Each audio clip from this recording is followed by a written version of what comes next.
Hello, this is my presentation on contamination in groundwater by hexavalent chromium, the health effects, and some remediation practices that are being used to eliminate this contaminant from groundwater.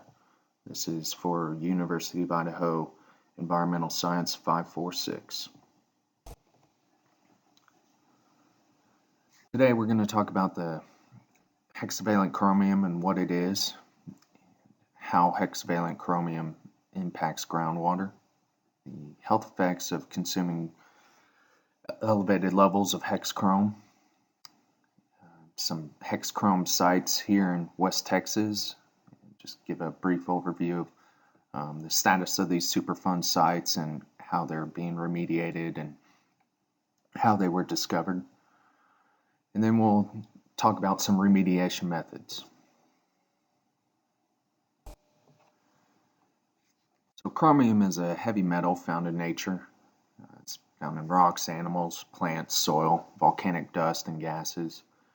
Hexchrome is actually chrome 6, and it's an ion of chromium. There's another ion found in nature. It's trivalent chromium.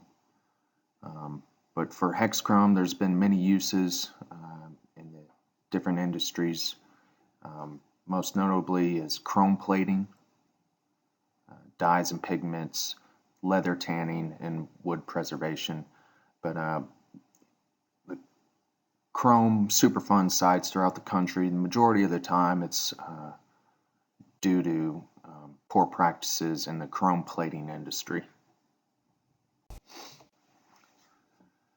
So we found that hexchrome has been released into the environment a lot of the times by just leaks and spills and poor storage at chrome plating facilities and just inadequate waste disposal practices. These facilities were poorly regulated, and just a lot of it was due to just poor management practices. Some of these Superfund sites, there wasn't a large quantity spilled.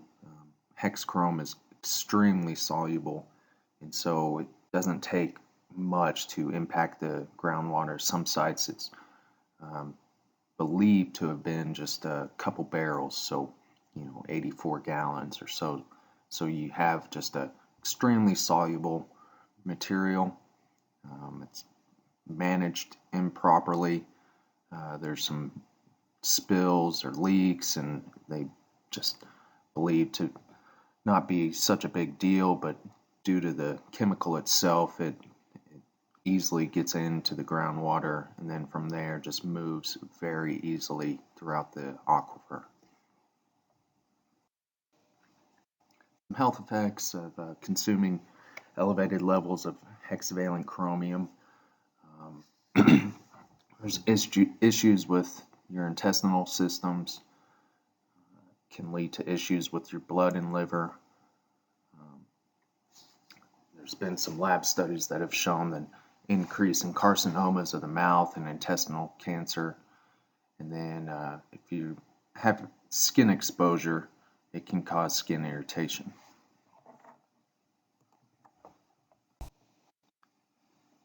So one of the chrome sites here in West Texas is the Sprague Road Superfund site. It was discovered there in the 90s, and it's about a 180-acre groundwater plume over a couple square blocks here in Odessa, Texas. And it was actually 3 different chrome plating facilities that were either abandoned or closed back in '93. But they all impacted the groundwater through poor practices and spills and just improper management of their chrome chemicals whenever they were in business. And so there's actually 3 groundwater plumes, and it's all being treated at one facility, and it's all under one Superfund site. The pump and treat system came online in approximately 2003, and then levels and the plume was down lowered enough that in 2010 they actually started doing a reactive zone treatment as well as the pump and treat. But they brought in the reactive zone treatment, and we'll go in to what they're doing later on in the presentation. But that's the Sprague Road. The West County Road 112 Superfund site is in Midland, and it was discovered in 2009 after residents complained of their water from their water wells being yellow in color. The plume is believed to be about 1.25 miles long and covers approximately 260 acres. Right now, it's still in its infancy stage with the EPA. They're still doing some sampling and site characterization, but what they have done is installed some filters at residential areas, and so the residents currently have clean water, and the city is in the process of delivering water from the public water supply as well. But the remediation system is still in the planning stages, and that should be installed and ready to go here in the next couple years. Here's a current map of the West County Road 112 location.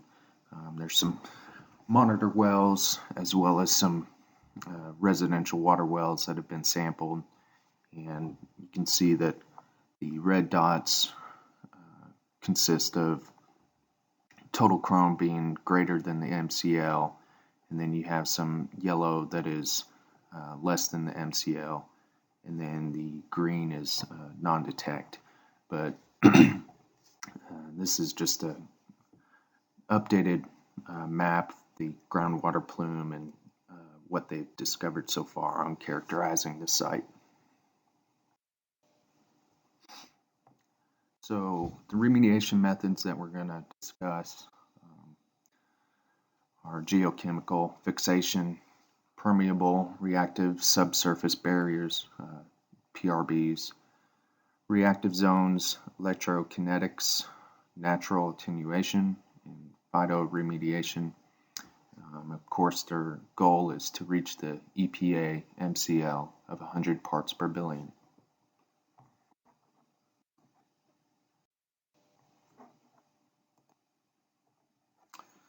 So geochemical fixation is a remediation method that can be used to remove or reduce chromium, Chrom-6 levels in groundwater.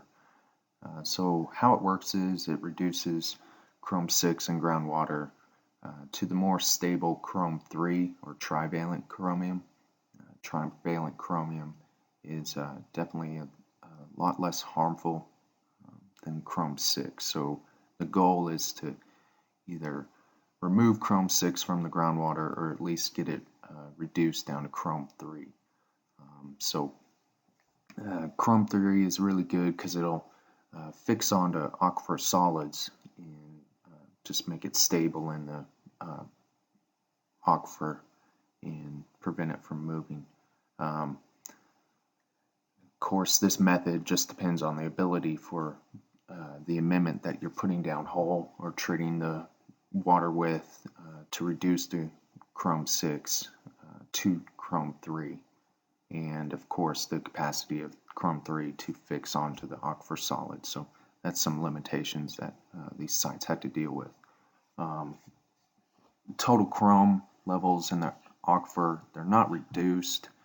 It's just that the Chrom-6 is precipitated and fixed or immobilized onto aquifer solids as Chrom-3. So you still have a total chrome level of there, which is total chrome is just the combination of Chrom-6 and Chrom-3. The deal is that you just end up with more Chrom-3 instead of higher levels of Chrom-6. And so this will whenever it fixes onto your aquifer solids, it just makes the chrome unavailable in the groundwater. Here's a diagram of the treatment, the geochemical fixation technology. So you have your primary contamination source, which is going through your vadose zone into your aquifer.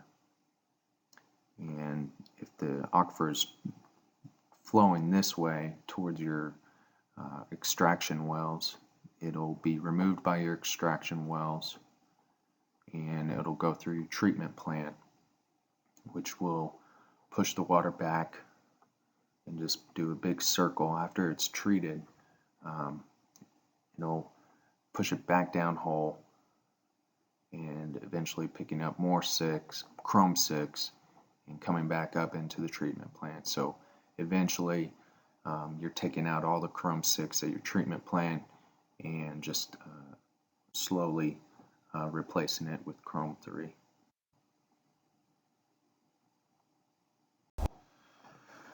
So using this remediation method, your groundwater is extracted and then it's treated with a chemical reagent, and it's re-injected along the contaminant plume perimeter.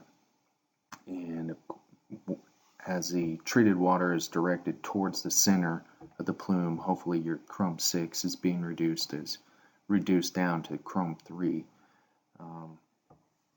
And eventually, hopefully, as the more you're treating this water and re-injecting clean, your zone of contamination is driven inward by the reaction front or all the clean water, and it's leaving behind a increasingly larger clean water zone. So here's the system at Sprague Road. As I said earlier, it was a pump and treat system.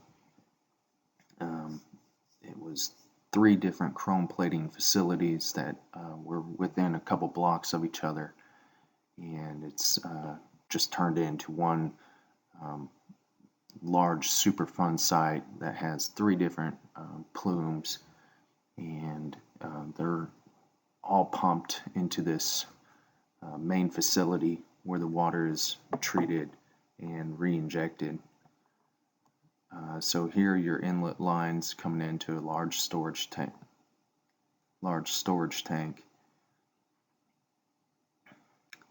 And the water will go through some initial bag filters, and then after that they go through your ion exchange system, just some resin chambers. Usually only operate probably about 5 at a time, and you're testing the water daily to check the quality of the resin and see how it is doing. So as soon as you start seeing elevated levels, you can switch the resin into another chamber, and then eventually just having to change that resin out.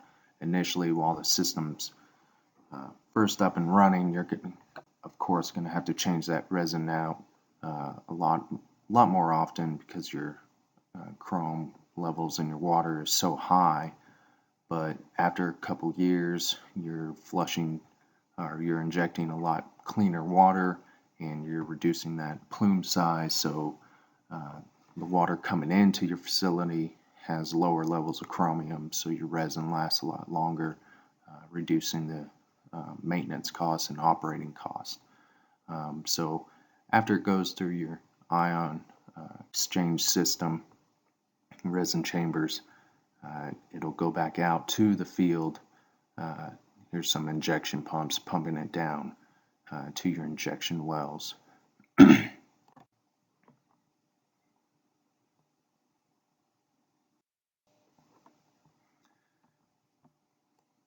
Here's some more photos of the system.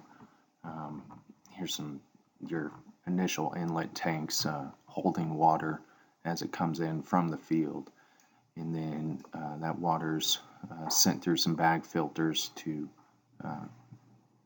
get some of the chrome, and then that water is sent through your resin chambers, goes through ion exchange, and then like I said earlier, they'll be sent back out to the field.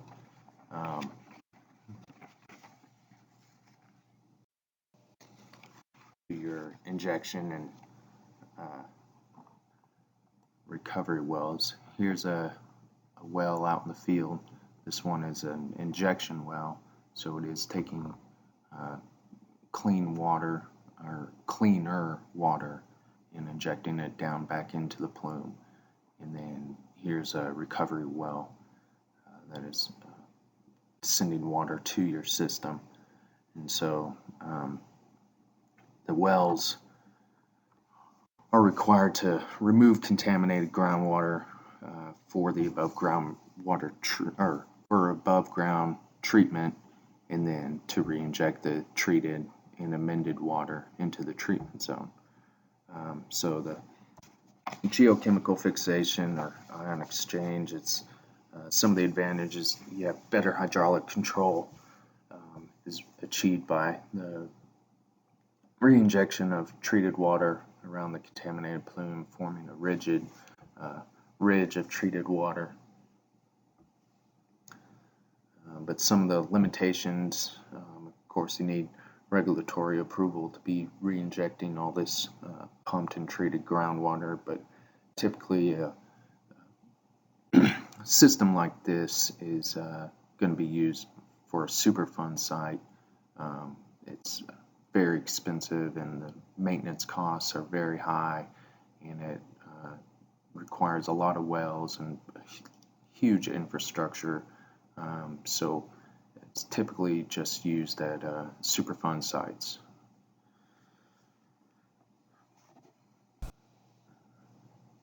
Another remediation method for hexavalent chrome and groundwater are PRBs, or treatment walls. These are permanent or semi-permanent treatment walls placed across the flow path of the plume. The impacted water passes through the reactive zone of the barrier and are either immobilized or chemically transformed to a less toxic state. Chromium is mobilized by precipitation onto reactive media or aquifer solids. PRBs are not currently used to directly remediate contaminant source areas, only to intercept and treat contaminant plumes. The PRBs, they're installed down gradient of a source zone, and they vertically intersect the contaminated groundwater flow. Usually they're installed with trenches, or they're installed by well injection. So let me get my pointer. Here's some figures for PRBs. This one is a plume capture by a funnel and gate system. Sheet piling funnels direct the plume through the reactive gate right here. And then this one is a plume capture by a continuous trench system. And then the plume moves unimpeded through the reactive gate.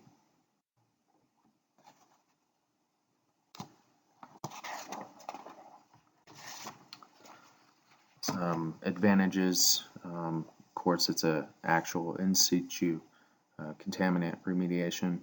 It's passive remediation. There's no ongoing energy input and limited maintenance following installation, unlike geochemical fixation.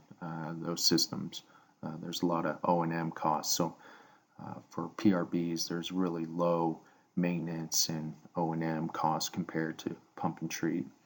You really don't need any or none surface structures. The only thing you're going to have are monitor wells. But there are some limitations. Of course, you can't dig a trench down to an aquifer that's 300 feet deep. So PRBs are just currently restricted to shallow plumes, usually 50 feet or less below ground surface. And of course, the plume must be very well characterized and delineated. There shouldn't be any fractured rock or excessive depth to contaminate plume. Right now, that's very limited and long-term field testing data, and field monitoring is in its infancy. Another remediation method is reactive zones. This allows groundwater to flow naturally through a treatment zone, which immobilizes or degrades the contaminant into a less toxic state. It's nice because the groundwater is allowed to flow naturally. It's not funneled or directed like it is in PRBs, and it's not, the groundwater isn't extracted, it's all in situ. So the cost for installation is a lot cheaper because you're not having to install pumps or extra buildings or anything to treat the groundwater. Everything's treated downhole. So the reagents are injected in predetermined locations within the contaminated groundwater plume, and these react with the contaminants. And all this is done slightly down gradient of the source area.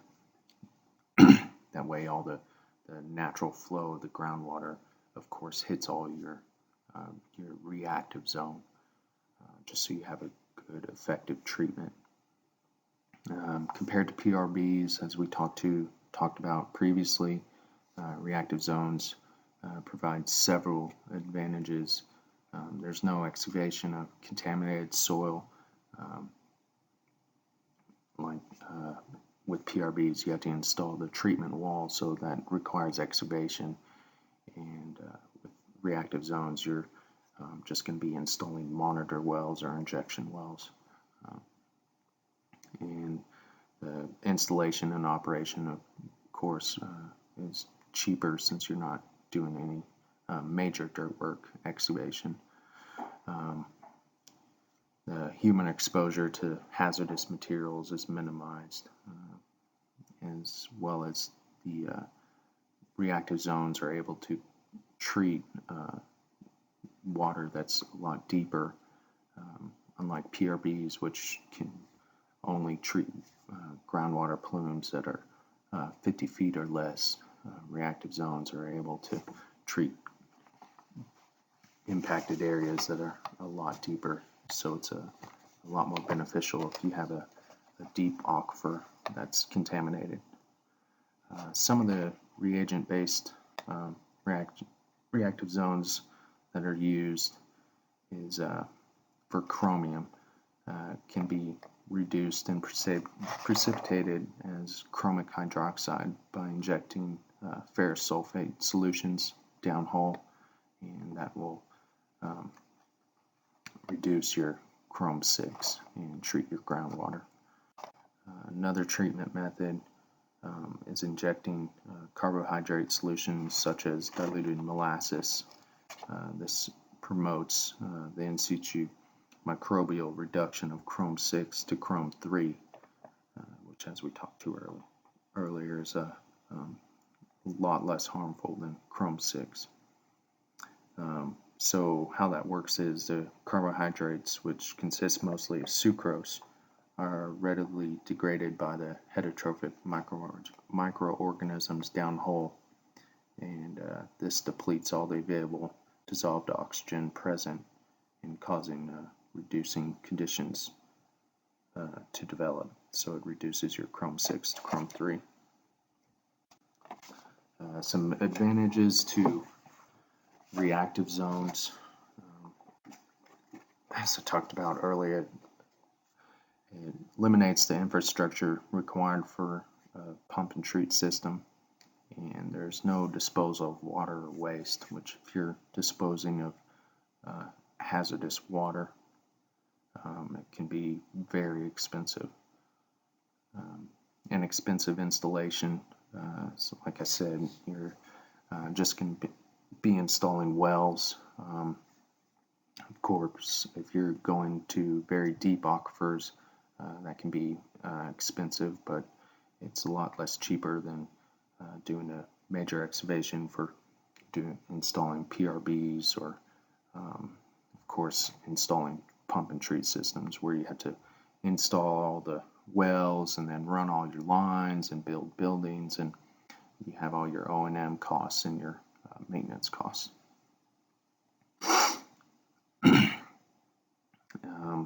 Then your reagents are cheap, and you're injecting low concentrations into the groundwater, so you shouldn't be using a whole lot of product. There are some limitations. People have seen longer times required for remediation treatment, a lot longer than pump and treat systems. But if the regulatory agencies are allowing you to use this type of method, the longer time might be a pain, but the cost savings would be beneficial. So with this system, the metal is not actually removed from the water. It's only put in a state in which the water carrier will no longer interact with it.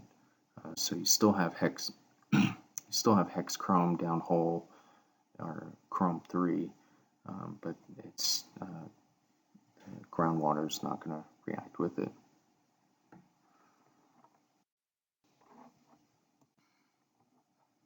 The next remediation method for removing hexavalent chrome from impacted groundwater is electrokinetics. It's applying electric current to groundwater to attract contaminants to electrodes, which is then pumped up whole and removed with ion exchange resins. So it's basically a series of electrodes are placed in a contaminated area to which a low voltage direct charge is then applied. Because of the charge on the water and the contaminant, desorption and subsurface migration will occur towards the oppositely charged electrodes, where the contaminant can be removed and removed from the groundwater.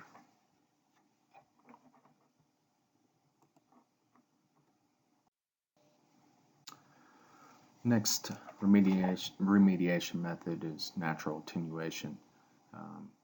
It's an accepted EPA method relying on natural processes to remove a contaminant or reduce the contaminant below MCLs.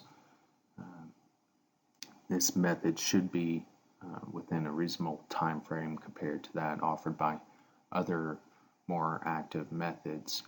And it is the result of biodegradation, dispersion, dilution, volatilization, chemical or biological stabilization, transformation, or destruction of contaminants. It's pretty much just leaving the chemical alone and letting nature do its work to achieve your MCL goals. The advantages: it's much less costly than other in situ remedial technologies. It generates lesser volume of remediation waste, and it's of course less intrusion, as few surface structures are required. Typically you're just going to be installing monitor wells because, of course, you need to monitor the plume and make sure that nature is doing its job in reducing the contaminants. Limitations: there's no single test to tell you if nature's going to work and reduce your contaminants at a particular site. You've got to spend a lot of money and a lot of time characterizing the site to ensure and get approval from the state or the federal government to just let nature do its job. Of course, nature can be slow, so this remediation method takes longer and a lot longer than your pump and treat systems or your PRBs or electrokinetics and other systems that we talked about previously. So if it's taking long, then you need to monitor it for a long time, which will cost more money on sampling and monitoring the system or monitoring the area and making sure that plume is staying where it needs to and isn't moving and impacting other areas. Sometimes the EPA will require institutional controls just to ensure that there's long-term protectiveness and that plume isn't going to move while the nature's doing its job, whether it's biodegradation or dilution or dispersion.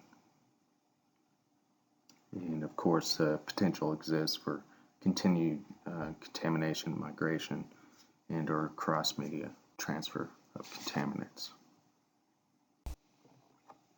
Last remediation method that we'll discuss is phytoremediation.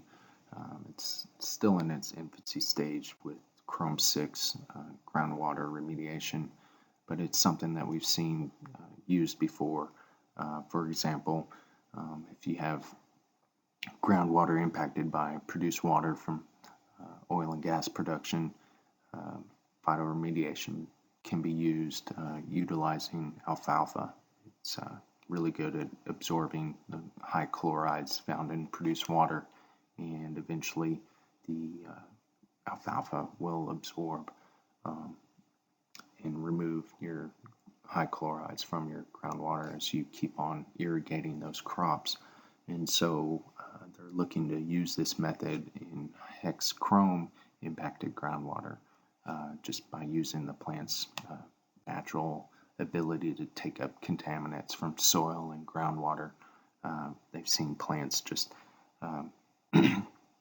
extract metals from soils and water that they don't even need to use or require for the plant functioning. It's just it's doing its natural thing of removing these minerals and elements from the soil and groundwater. So eventually your contaminants will be reduced. Since you are dealing with plants in shallow root systems, this method is only effective with groundwater that's within 10 feet of the surface. They've seen that they've seen that poplar trees are effective at removing chromium just because they're deep root system and their uptake of metals. And so eventually it's just going to remove your contaminants from your groundwater. It's a pretty cool method, but like I said earlier, it's still in its infancy stage, and full-scale remediation projects have not been completed, and the EPA is still kind of iffy about approving these types of methods. That does it for the hexavalent chrome presentation and their effects on human health and some remediation methods. I appreciate you listening to this presentation.